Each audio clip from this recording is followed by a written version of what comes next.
बिहार की राजनीति में इस वक्त सियासी खलबली मची हुई है, क्योंकि खबर थी कि बिहार का एक बाहुबली दूल्हा बनकर सियासी खलबली मचाने वाला है। इस चुनावी खबर पर अब मोहर लग गई है, क्योंकि बिहार के बाहुबली अशोक महतो ने मंदिर में शादी कर ली है, जिसका मकसद पत्नी को चुनाव लड़वाना है। शादी होते ही बाहुबली ने लालू यादव और राबड़ी देवी से मुलाकात भी की और माना जा रहा है कि उन्हीं की सलाह पर बाहुबली ने शादी की है। तो क्या संसदीय के टिकट के लिए अशोक महतो ने रचा ली है शादी?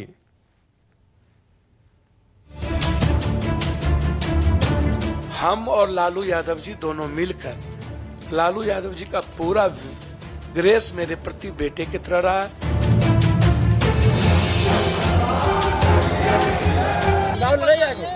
दीर्घायु होने का आशीर्वाद मिला। बिहार की राजनीति में एक बड़ा दिन है। इंडिया गठबंधन से जुड़ी खबरें सुर्खियों में। एक तरफ बिहार में कांग्रेस को नया नेता मिल गया है। अपनी जन अधिकार पार्टी चलाने वाले राजेश रंजन उर्फ पप्पू यादव कांग्रेस में शामिल हो गए। दूसरी खबर है बाहुबली अशोक महतो ने टिकट के लिए शादी रचा ली। वो लोकसभा में टिकट हासिल करने के लिए लालू यादव के संपर्क में है। और तीसरी बड़ी खबर है ये इंडिया गठबंधन के घटक दलों में सीटों पर सहमति अभी तक नहीं बन पा रही। पेच अभी भी फंसा हुआ है। लोकसभा चुनाव में अब काफी कम समय रह गया है। सभी पार्टियां अपनी अपनी तैयारियों में जुटी हुई हैं। इस चुनाव में 40 लोकसभा सीटों वाले बिहार का भी अहम रोल है। यही वजह है कि बिहार की राजनीति में भी उथल पुथल देखने को मिल रहे हैं। एनडीए गठबंधन में चाचा भतीजे की लड़ाई सामने आई तो इंडिया गठबंधन में विलय से लेकर वरमाला तक की खबरें सुर्खियां बन रही हैं। इस तस्वीर को जरा गौर से देखिए। इस तस्वीर में दिख रहा शख्स अशोक महतो, जिसका लगभग 1.5 दशक तक अपराध की दुनिया में आतंक बना रहा, जिस पर एक आईपीएस ने उपन्यास लिखा और उस पर बनी वेब सीरीज ने खूब धूम मचाई। और अब 17 साल तक जेल में रहने के बाद जब ये गैंगस्टर जेल से बाहर आया है तो वो सुर्खियों में। बिहार की राजनीति में एक और बाहुबली की एंट्री हो रही है। ये बाहुबली पिछले 2 दशक से बिहार में आतंक का पर्याय माना जाता रहा था और जिस पर बनी वेब सीरीज खाकी काफ़ी सुर्खियां बटोरी थी। लेकिन 17 साल के बाद जेल से बाहर आने के बाद अशोक महतो ने अब राजनीति में एंट्री मारने की पूरी तैयारी कर ली है। कहा जा रहा है कि उसने लालू प्रसाद यादव से मुलाकात की थी और लालू प्रसाद ने कहा था कि यदि वो शादी कर लेता है तो उसकी पत्नी को वो उम्मीदवार बना सकते हैं। बस इसी आनन फानन में अशोक महतो ने मंगलवार की रात मुंगेर की ही रहने वाली एक युवती के साथ शादी रचाई और शादी करने के बाद आज सुबह वह अपनी नवनेवली पत्नी को लेकर आरजेडी अध्यक्ष लालू प्रसाद यादव से आशीर्वाद लेने पहुंच गए हैं। लोकसभा चुनाव 2024 से पहले इस शादी की चर्चा बिहार के सियासी गलियारों में हो रही हो भी क्यों नहीं। 50 गाड़ियों के काफिले के साथ दूल्हा शादी करने पहुंचा तो अगल बगल के लोगों के साथ साथ साथी भी हैरान हो गए। दरअसल कुख्यात बाहुबली अशोक महतो ने मंगलवार रात शादी की। उसने दिल्ली की लड़की कुमारी अनीता से शादी रचाई। शादी मां जगदंबा स्थान मंदिर में हुई। बिहार के कुख्यात बाहुबली अशोक महतो के इस शादी के पीछे की सबसे बड़ी वजह है 2024 का लोकसभा चुनाव लड़ना। माना जा रहा है कि अशोक महतो अपनी नई नवेली पत्नी अनीता को चुनाव लड़ाएगा। खबर है कि अशोक ने आरजेडी से टिकट की मांग की है। अगर आरजेडी से टिकट नहीं मिलता है तो वो निर्दलीय उम्मीदवार के रूप में पत्नी को चुनाव लड़ा सकते हैं। जब जनता का पुकार रहेगा तो लड़ेगी। जनता का सर ये रणनीति वही थी सर, कुछ नहीं कहा जा सकता। जनता का आशीर्वाद बात बन गई सर। चलिए आश्वासन क्या चुनाव लड़ेंगे? चुनाव लड़ेंगे आगे? चलिए दीर्घायु होने का आशीर्वाद मिला है। कहा जा रहा है कि अशोक महतो ने मुंगेर लोकसभा सीट से ही अपनी दावेदारी की है और यदि उसकी दावेदारी पर मुहर लग जाती है तो जेडीयू के पूर्व राष्ट्रीय अध्यक्ष ललन सिंह की परेशानी बढ़ेगी और उनके सामने एक और बाहुबली होगा और वो बाहुबली होगा अशोक महतो की पत्नी, जो टिकट की दावेदार मानी जाती है। फिलहाल इस चर्चा ने बिहार की राजनीति को जरूर गरमा दिया है। दरअसल राजद सुप्रीमो लालू प्रसाद यादव जीत हार की राजनीति में एक ट्विस्ट लेकर आए। अब चूंकि अशोक महतो चुनाव नहीं लड़ सकते, सो उन्हें यह सुझाव दिया गया कि शादी कीजिए और पत्नी को मुंगेर लोकसभा चुनाव से ललन सिंह के विरुद्ध खड़ा कीजिए। और इस पर अमल करते हुए अशोक महतो ने हाल ही में विवाह रचा लिया और उनके विवाह की तस्वीर भी जारी की। तो बिहार की पॉलिटिक्स में बाहुबली की बैकडोर एंट्री कैसे हुई है, चलिए आपको समझाने की कोशिश करते हैं। जल्दी से आपको बता दें कि 17 साल बाद जेल से बाहर आए हैं अशोक महतो। ये गैंगस्टर जो हैं 17 साल बाद आए हैं। बिहार के नवादा में 1990 के दशक में बाहुबली के नाम से चर्चित अशोक महतो 17 साल बाद जेल से बाहर आए। 2005 में राजो सिंह हत्याकांड के बाद गिरफ्तार अशोक महतो को 2022 में जमानत मिली है। ये हम आपको बता रहे हैं कि कौन है अशोक महतो, पूरा बैकग्राउंड बता रहे हैं। लोकसभा चुनाव 2024 की घोषणा के बाद अशोक महतो भी चुनाव मैदान में उतरने की तैयारी कर रहा है। उसके समर्थकों का दावा है कि वो आरजेडी के संपर्क में है और लालू यादव के कहने पर ही महतो ने शादी की है। कौन है अशोक महतो की पत्नी अनीता, जो काफी सुर्खियों में है इस बार। जी हां, बाहुबली अशोक महतो ने 20 मार्च 2024 को कुमारी अनीता से शादी की है। कुमारी अनीता स्वर्गीय हरिप्रसाद मेहता की पुत्री हैं और दिल्ली में रहकर नौकरी करती थी। शादी पटना जिला के सलेमपुर थाना क्षेत्र के करौटा के मां जगदंबा मंदिर में हुई है और मंगलवार को हुई है। अशोक महतो ने राजनीतिक लाभ के लिए यह शादी की है। कुमारी अनीता लॉ की पढ़ाई कर चुकी हैं और राजनीति में कदम रखने की इच्छुक भी हैं। वहीं तीसरा पॉइंट आपको बता दें, मुंगेर लोकसभा सीट पर है इनकी नजर। जी हां, एनडीए में बिहार की 40 लोकसभा सीटों के बंटवारे के बाद सूबे की राजनीतिक सरगर्मी बढ़ गई है। इनमें मुंगेर लोकसभा सीट की भी चर्चा है। अभी इस सीट से जेडीयू के पूर्व राष्ट्रीय अध्यक्ष लल्लन सिंह सांसद हैं और अब अशोक महतो ने इस सीट पर दावा ठोका है। खबर है कि अशोक ने आरजेडी से टिकट की मांग की है और अगर आरजेडी से टिकट नहीं मिलता है तो वो निर्दलीय उम्मीदवार के रूप में अपनी पत्नी को चुनाव लड़वा सकते हैं। और चलिए और बात करते हैं बिहार के एक और बाहुबली नेता के। जन अधिकार पार्टी के प्रमुख और पूर्व सांसद पप्पू यादव ने अब कांग्रेस से हाथ मिला लिया है। वैसे तो पप्पू यादव बिहार की राजनीति में किसी परिचय का मोहताज नहीं है। वो पप्पू यादव ने एक दिन पहले पटना में लालू यादव और तेजस्वी के साथ मुलाकात की और रणनीति बनाई और फिर अगले ही दिन अपने 34 साल के राजनीतिक करियर के बाद आखिरकार वो कांग्रेस में शामिल हो गए। मिलकर 24 भी जीतेंगे और 25 तो जीतेंगे ही जीतेंगे। मैं कांग्रेस के लिए बिहार में सशक्त मजबूती के साथ संघर्ष भी करूंगा और मजबूत पार्टी बनाने में हमेशा पूरी तन्मयता के साथ कांग्रेस के लिए काम करूंगा। बिहार की दूसरी सबसे बड़ी खबर है कि फाइनली पप्पू यादव कांग्रेस में शामिल हो गए। दिल्ली में कांग्रेस के प्रवक्ता पवन खेड़ा और बिहार के प्रभारी मोहन प्रकाश की मौजूदगी में बिहार के दिग्गज नेता पप्पू यादव ने अपनी जन अधिकार पार्टी को कांग्रेस में विलय कर दिया है। हम जब भी 5 बार सांसद रहे, 1 बार एमएलए रहे, हमारी पूरी विचारधारा कांग्रेस की आइडियोलॉजी के साथ और खास तौर पे कांग्रेस परिवार, कांग्रेस की विचारधारा हमें हमेशा एक मजबूत ऊर्जा देती रही है। नीतियों से और नेतृत्व से और दिशा से प्रभावित होकर उन्होंने ये निर्णय लिया है कि वो अपनी पार्टी का मर्जर, विलय कांग्रेस में करेंगे। ये एक ऐतिहासिक विलय है।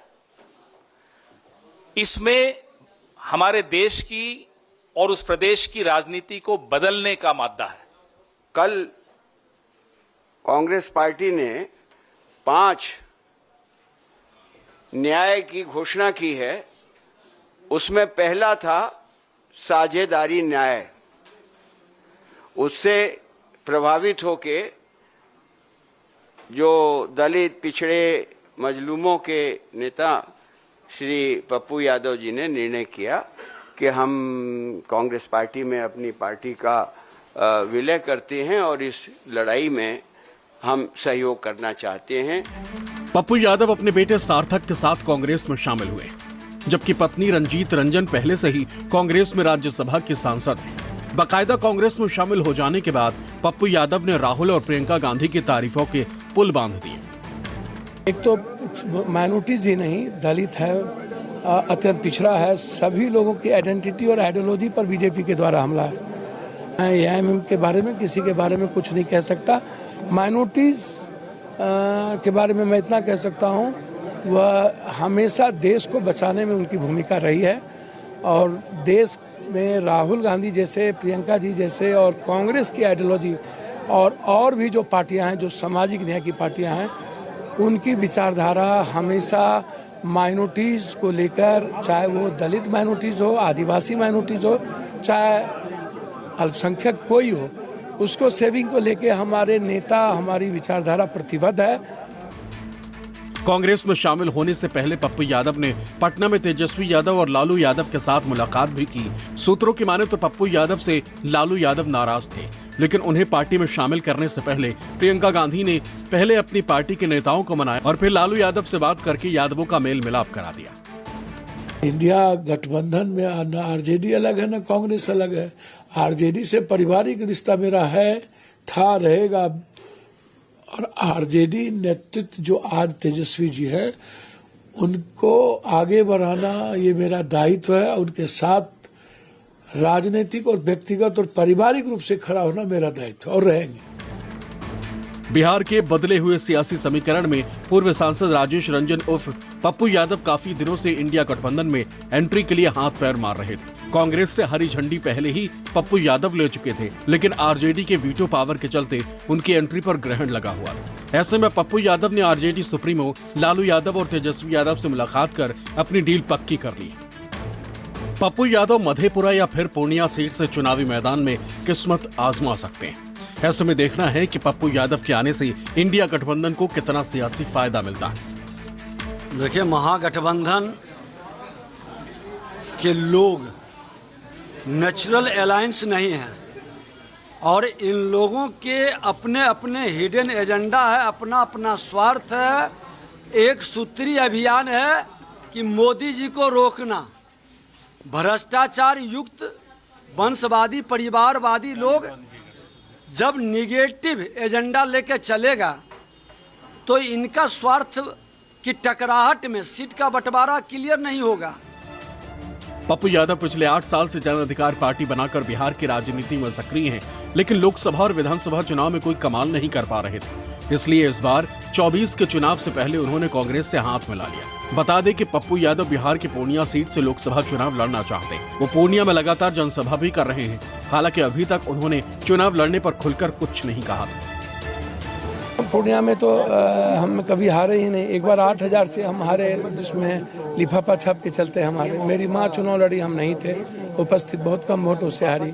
तो पूर्णिया हमेशा अपने दिल में, अपने आंगन और घर में रखा है और मेरे लिए बेटे की तरह मैं पूर्णिया का हूँ।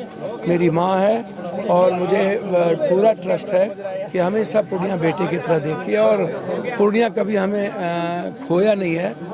मैं पूर्णिया को खो के जी भी नहीं सकता। पप्पू यादव बिहार के जितने बड़े नाम हैं, उतने ही विवादित भी रहे। एक समय उनकी पहचान बिहार के बाहुबली नेता की थी। इतना ही नहीं, सीपीएम नेता अजीत सरकार मर्डर केस में वो 17 साल जेल में भी गुजार चुके हैं। 5 बार सांसद और 4 बार विधायक रहे पप्पू यादव कभी लालू यादव के दुलारे रहे। चलिए, पप्पू यादव की पूरी जो पॉलिटिकल बैकग्राउंड है और अभी क्या चल रहा है सियासत में, वो आपको समझाने की कोशिश करते हैं। जी हाँ, पप्पू यादव अपनी पार्टी जेपी का आज उन्होंने कांग्रेस में विलय कर दिया, यानी कांग्रेस में वो पूरी तरह से शामिल हो गए। लालू तेजस्वी से मिलकर स्ट्रैटेजी बनाई, मिले हैं, उसके बाद ये चाल चली है। पूर्णिया से चुनाव लड़ सकते हैं पप्पू यादव, ये खबर आ रही है कि पूर्णिया की सीट वो मांग रहे हैं। कोसी सीमांचल में पप्पू यादव का वर्चस्व है, ये उनका एरिया जहां पर इनका वर्चस्व माना जाता है। पहली बार 1990 में वो विधानसभा चुनाव उन्होंने जीता था, यहां से सियासत की शुरुआत हुई थी। लेकिन लोकसभा चुनाव देखिए, 1991, 1996, 1999, 2004 और 2014 में लोकसभा चुनाव यानी सांसद बन चुके हैं, 5 बार के हैं।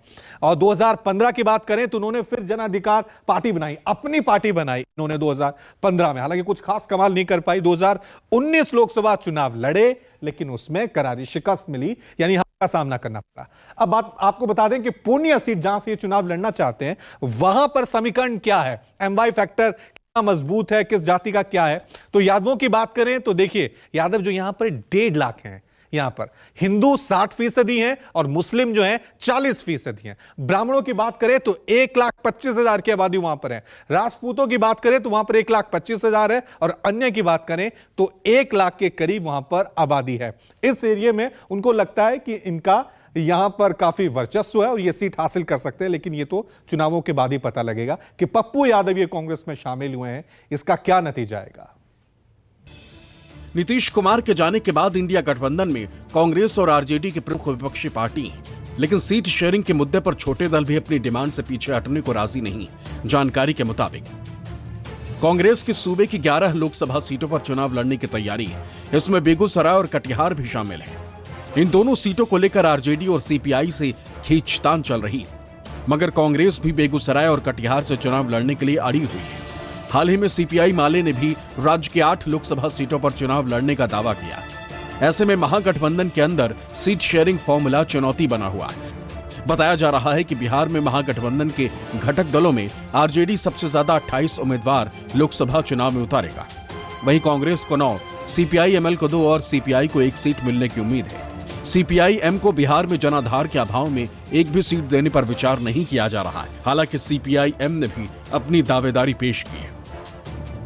हालांकि बिहार में सीट शेयरिंग के मुद्दे पर आरजेडी ऑल इज वेल का दावा कर रही है। सीट शेयरिंग के सवालों पर आरजेडी का जवाब है कि तैयारी पूरी है और जल्द ही पार्टी वाइज सीटों का ऐलान कर दिया जाएगा। चीजें बहुत ही बेहतरीन माहौल में आगे बढ़ रही हैं और 2-1 दिन में सब चीजें आपके सामने स्पष्ट हो जाएंगी। नंबर और विनेबिलिटी के बीच में एक बेहतरीन फॉर्मूला आएगा और सब कुछ तय हो जाएगा। इस सीट से क्या होगा वो मैं नहीं जानता, वो शीर्ष नेतृत्व तय करता है, लेकिन बहुत सौहार्दपूर्ण बातचीत हुई और एक व्यापक गठबंधन आकार ले रहा है और वो मैं समझता हूँ लोकहित में एक जो व्यक्ति केंद्रित राजनीति है उसके बरक्स ये एक बेहतरीन विकल्प होगा। इंडिया गठबंधन में शामिल पार्टियां सीट शेयरिंग को लेकर लगातार बैठकें कर रही हैं। बिहार में सीट शेयरिंग को लेकर इंडिया गठबंधन में शामिल पार्टियों की बैठक हुई, जिसका नतीजा अभी तक तो नहीं निकला, लेकिन जिस तरह की हलचल बिहार में नजर आ रही है, हो सकता है कि इसका नतीजा भी जल्द से जल्द निकल जाए। जन अधिकार पार्टी के संरक्षक पप्पू यादव ने आज अपनी पार्टी का विलय कांग्रेस में कर लिया है। इस बात की चर्चा जोरों पे थी कि पप्पू यादव पूर्णिया से कांग्रेस के उम्मीदवार हो सकते हैं, लेकिन आज अचानक पटना से दिल्ली गए पप्पू यादव ने कांग्रेस में अपनी पार्टी का विलय कर लिया। पप्पू यादव के साथ उनके बेटे और सैकड़ों समर्थक भी शामिल थे। अब देखना यह है कि दिलचस्प लड़ाई सीमांचल में क्या गुल खिलाती है, क्योंकि पप्पू यादव की मौजूदगी सीमांचल में बीजेपी और एनडीए को कड़ी टक्कर देने की स्थिति में हो सकती है। पप्पू यादव इससे पहले भी लोकसभा के 3 बार सदस्य रह चुके हैं सीमांचल के इलाकों से, और एक बार फिर उनकी नैया चढ़कर कांग्रेस भी इस इलाके में अपना झंडा बुलंद कर सकती है, क्योंकि इससे पहले इस इलाके में कांग्रेस की उतनी मजबूत स्थिति पहले कभी नहीं रही थी। कैमरामैन सनी के साथ अमिताभ ओझा, पटना न्यूज़ 24।